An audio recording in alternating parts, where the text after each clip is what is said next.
Satyanarayan Ji is the executive trustee and coordinator of the activities of Vivekananda Trust in Arunachal Pradesh and Assam. Satyanarayan Ji likes to introduce himself as an educational social activist and has been working in the northeast Himalayan tribal state of Arunachal Pradesh since 1979. But all these years, he is an enigma to all those who knows him from close quarters. Born in Kannur, the laboratory of communist and Naxalbari movements in Kerala, Satyanarayan Ji often gives the impression of carrying a whiff of that ideology in his approach and his interactions. Maybe his being born in a clan that has been actively sponsoring or spearheading that socialist ideology might have influenced him a lot in his formative years, especially when we remember that the legendary communist leader E.M.S. Namboodiripad was one of his distant relatives. Ironically, perhaps it was the fate that the clan once at the forefront of a social evil called untouchability, practiced so widely in Kerala, which made Swami Vivekananda to call the state as a mental asylum, that they are now in the communist movement trying to eradicate that very social evil in the party forum at least.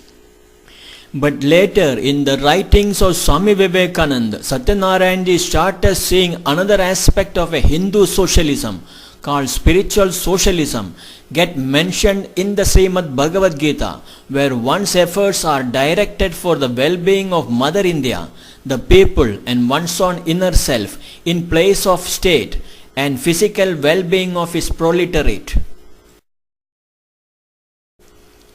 That gave a new twist to his thinking.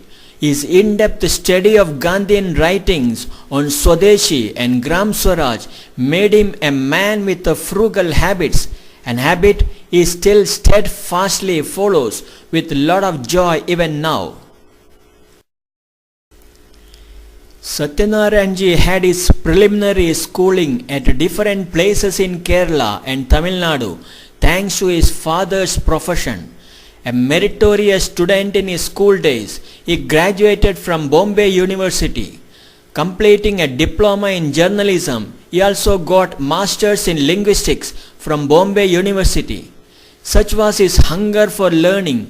Long after post-graduation, he pursued the spirit of learning and completed diploma in adult and continuing education from Delhi University in 1998 with first rank while serving as an activist social worker.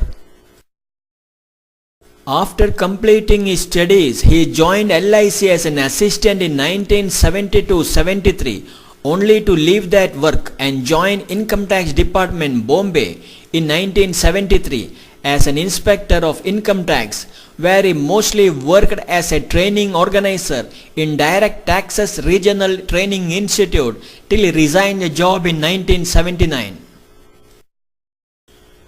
It was a move that completely gave a new twist to his life and paved the way for his joining an institution founded in the name of Swami Vivekananda in Kanyakumari as his full-time life worker. By then he has set his priorities and made it amply clear to the officials of that organization, who soon posted him to the institution's educational activities in Arunachal Pradesh. And thus, in 1979 began the public life of Sri Satyanarayan Ji as a social activist in the Himalayan state of Arunachal Pradesh. Education has been the field maximum number of experiments have been going on since ages, perhaps because it offers a field where both the experimenter and the experimented knows so little about it, and the former is rarely held accountable for the consequences of his actions. Thus, in the allotted field, Satyanarayan Ji also got enough opportunities to experiment with his innovative ideas on formal education, which he did with zeal till 1993, only to change the tracks to non-formal education, not because he wanted it, but the organization in which he was working unilaterally decided so.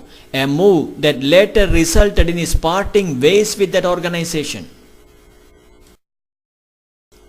While working as an education officer, he was to give so much thrust to school libraries, making children read books outside their syllabus, communicative English, etc.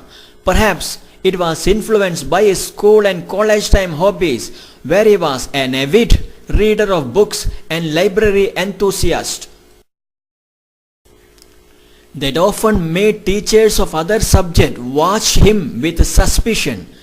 But such was his commitment to the topics that were dear to his heart that did not have any choice. He personally used to select library books for each of the schools under his care and spend hours together scouting for them from shops and publishers. Thanks to those efforts, libraries in the schools were stocked with the latest books in arts, literature, science, technology, etc., were often much to the discomfiture of many of the boys' schools. Two of the girls' schools always got priority, which is stubbornly justified in the name of giving importance to girls' education by Swami Vivekananda. During the school visits, he used to spend so much time with library in charges in helping them organize the books, checking the library usage by the children, making the libraries child-friendly, etc. Thanks to that, the time spent by the children in the libraries improved substantially, and with that their reading habits, language skills, and overall academic performance. But during my early days with him, often I have personally seen the way some of the teachers, when confronted with academic accountability during the teachers' meeting, distract him by asking irrelevant questions on library maintenance and book reading.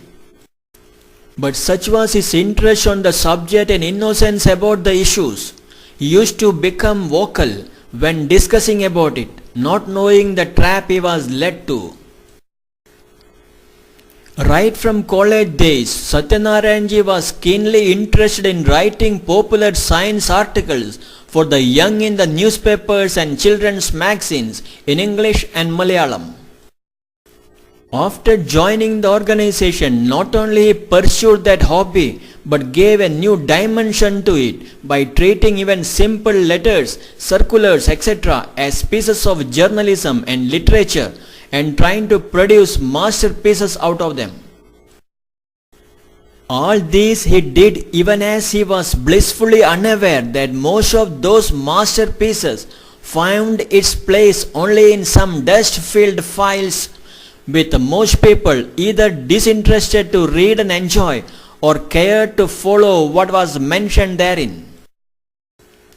In his relentless pursuit to be a perfectionist and get tremendous joy out of such perfection, he used to spend hours in dictating letters, circulars, memos, etc., getting them typed by the office assistant, Sri Menon, correcting the draft, getting them edited and re-edited, etc. In those days of typewriter, I have often seen Sri Menon, already in his early 70s, sitting with his both hands holding his forehead and cursing his stars while trying to make sense out of those so many changes made by Satyanarayan, even in the final draft, which could easily be not less than the third or the fourth draft. But with the arrival of computers in Dibrugarh office, when Satyanarayan taking them like duck to the waters, Menonji was a relieved man. But that only ensured that Satyanarayan, with his lack of typing skills, spent hours on computer most of the time searching for the right key, command buttons, etc. One of our presence would only ensure that he comes out of the ordeal with a final letter. There never was a dull moment when Satyanarayan was around.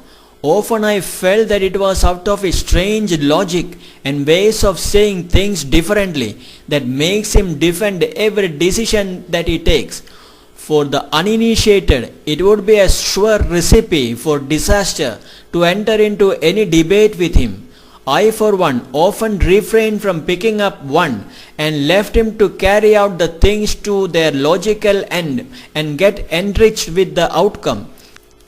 Thanks to that strategy, I never had any problem with him. All of us might have heard about absent-minded professors, but in our midst, we were actually seeing one in Satyanarayan. Rajashekharan and Ravi Sharma, two of his close colleagues, could go on narrating any number of anecdotes involving him. It can make even the most serious-minded to put aside their worries for quite some time and relax a bit, that when narrated in his presence, Satyanarayan himself used to laugh, showed he never took those jibes seriously. It also demonstrated its high self-esteem, a rare trait not often seen in most. Bhushanji, another close colleague, had a couple of such anecdotes to narrate. Those days were of prolonged power cuts in Dibrugarh. The standby generator was very prudently used in Dibrugarh office. One day, early in the morning, Satyanarayan asked Rajashekharan to put on the generator so that he could complete some urgent office work.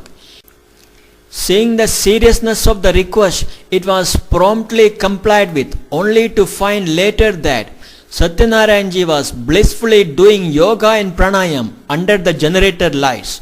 When asked, his reply was, "Since light has come, I thought I could finish my morning exercises." While in the school, Satyanarayan was darling of the small children, with he often becoming one among them in their singing and dancing, much to the consternation of the disciplinarian teachers who were abundant in the schools during those days. In the evening, unknowing to the children, he converted the hostels into English teaching classes. By his innovative read aloud and poetry recitation sessions, much to the merriment of the hostelers, it made him their darling, as in him they started seeing an uncle providing emotional support during their prolonged absence from their parents. Such was his rapport with the students, he volunteered to be called as Uncle Musa, a name that strikes an emotional chord even now among all those who were students during those days. I have often seen children during their annual vacation trooping down to Dibrugarh office with their parents from far-flung Arunachal Pradesh only to see their dear Uncle Musa. I have also often heard the parents complaining to him that during the vacation their children only talk about Uncle Musa. His being a member of British Council and American libraries ingrained in him the need for speaking correct English right from early days. What better way to do it than listen to BBC and ABC news services? If anything you were sure, it was this: wherever Satyanarayan was, there would be a radio set with him. His too much love and fancy for the radio sets resulted in creating a small museum of those electronic items in his living room in Dibrugarh. He had one radio set while doing the morning yoga, another one for evening news, another one while sitting in the office, and yet another during the school visit. That also ensured that one radio set was part and parcel of this travel kit.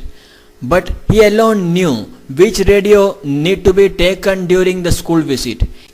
Any wrong selection was sure to invite a strong consternation from him, which created confusion among others.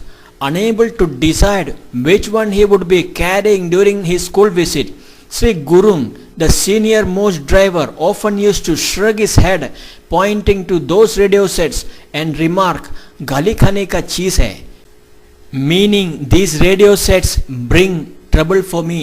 None in the Dibrugarh office could ever forget his penchant for cutting newspaper articles that he thought would be relevant to the students and teachers and sending it to the schools. It was one of his favorite pastime that often stretched into late nights, making others term it as newspaper butchering time. One lasting impression that he leaves on others was his extreme politeness. impeccable manners and etiquette when meeting people. Even for minor favors, he would thank the giver profusely. Guwahati was his first place of posting, accompanied by Sri Satish Kamath, a colleague. One day he went to Karbi Anglong district for some field work. While going around Aflong town, one tribal lady offered one orange each to both of them. Engrossed as they were in their own self-created worlds, they mechanically accepted it and moved on. But suddenly, Satyanarayanji, as if remembering something, turned back and started walking towards the lady, who, not knowing why he was coming towards her, got scared and started running. To catch up with her, Satyanarayanji also ran. Seeing the strange sight, Sri Satish Kamath came down running and inquired about the matter, only to be answered by Satyanarayanji. When she gave me the orange, I did not thank her. I wanted to do that, was his candid reply. However, when asked for his comments, Satyanarayanji termed it as an exaggerated joke created by Satish Kamath, who was an expert in regaling anecdotes. The fact that behind the stirring looks lay a man full of emotions was known to all those who knew Satyanarayanji. He was deeply attached to all who were around him. During his early days and as an education officer, he used to shave daily and insist teachers also to do it. But with the untimely demise of Sri Satish Kamath in August 1989, he abruptly discarded that habit and started growing beard. He even stopped eating papad, perhaps in memory of his late colleague. The year 1994-95, he was forced to change his beaten track of formal education. With that, his love for radio sets also came to an abrupt end. His deep interest in formal education also suddenly became a thing of past when he took up non-formal education as a way for village empowerment. The following years, he painstakingly spent hours in going around the country, studying the different models in the field as part of his course in post-MA diploma in adult and continuing education, Delhi University, that he took up and pursued and passed with first rank in 1998. Later, he himself actively pursued his pet topic on the field in Arunachal Pradesh, only to discard it within the next few years, saying that it was nothing less than the biggest white elephant for governments. In 2003, he found yet another topic in herbal medicines as a panacea for the rural health. By this time, he was convinced that health get priority in village life over all other issues. With that, herbs and herbal medicines became a passion for him, though he was to spend hours in studying about the herbs and the ways of preparing medicines out of it. But all that pain that accompanied such new pursuits was of no consequence to him, as he diligently pursued to create a health provider model that could be easily accessible and affordable in the far-flung located hamlets in the predominantly hilly areas of Arunachal Pradesh. Call it a fate or karmic action-reaction, or following one's own swadharma, the inner programming for external actions, as it has been termed in Srimad Bhagavad Gita. In the year 2007, finally Satyanarayanji was to retract all his steps and take up again the work that was so close to his heart right from the childhood, that of book reading and library works.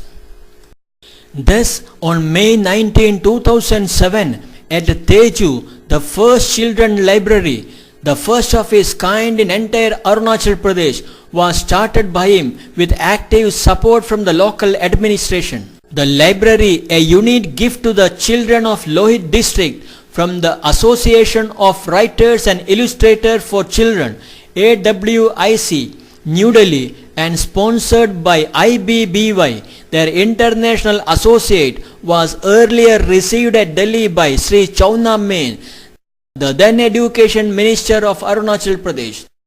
With it, started a string of 13 mini libraries in a couple of districts of Arunachal Pradesh. Satyanarayanji always gratefully remembers the contribution of Sri Prashant Lokendeji, IAS, the then DC Lohit district, as mainly responsible for the libraries to flourish the way it has reached today. No less has been the contribution in the development of library works of Sri Italo Megha, a young energetic Arunachali tribal youth whom Satyanarayanji lovingly calls as his right hand and a walking stick. Thus, Satyanarayanji, going back to his Swadharma of library and book reading promotion work, most of the things started falling in place. In those activities, he relocated his joy and happiness, which only reconfirmed the eternal truth mentioned in the Srimad Bhagavad Gita, that in Swadharma alone lies one's salvation, including worldly joy and happiness. Swadharme Nidanam Shreya. Satyanarayanji was awarded 2007 AWIC Roll of Honors for his long-standing efforts to promote books among the tribal people of the remote Lohit and Dibang valleys. It was presented by the renowned historian Professor Bipan Chandra, Chairman NBT India, during the International Conference on Storytelling and Children's Books on September 17, 2007 at New Delhi. Not to be left behind, the state government soon felicitated him with Arunachal Governor's Silver Medal for meritorious service to the youth of the state. He received it at Itanagar from the Governor General retired J.J. Singh on Arunachal Statehood Day, February 20, 2008.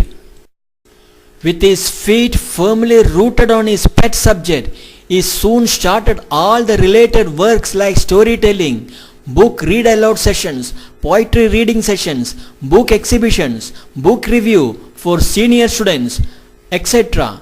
Demonstrating his literature skills, he got his first book in Malayalam on the folk tales of Arunachal Pradesh, published in 2012 by Mathrubhumi, the prestigious publishing house in Kerala. The book was released in Raj Bhavan by the Governor of Arunachal Pradesh, General retired J.J. Singh. All those silent and dedicated efforts of Satyanarayanji in the remotest corner of the country came to the notice of Times Now, a premier English news TV channel, which selected him as one among the 55 hand-picked Indians in the year 2013 for his program. It telecast a film on his Herculean efforts on 30th December 2012 at 8:30 p.m. in popularizing book reading among the school-going teenagers in Arunachal Pradesh.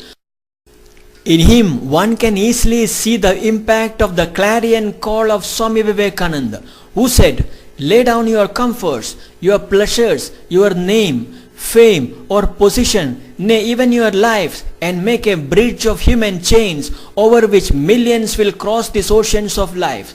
Ours is to work, the results will take care of themselves." That his efforts are not propelled by the impulsive actions or sheer idealism of the youth days was clear when he firmly asserts, even as he turned 61 in the spring of 2013, that he wants to work for Arunachal Pradesh for another 20 years. Not often can one come across in our country these days such self-effacing personalities like Satyanarayanji. It is to see such a person's work that we have come to Vakro, all the way from Mysore.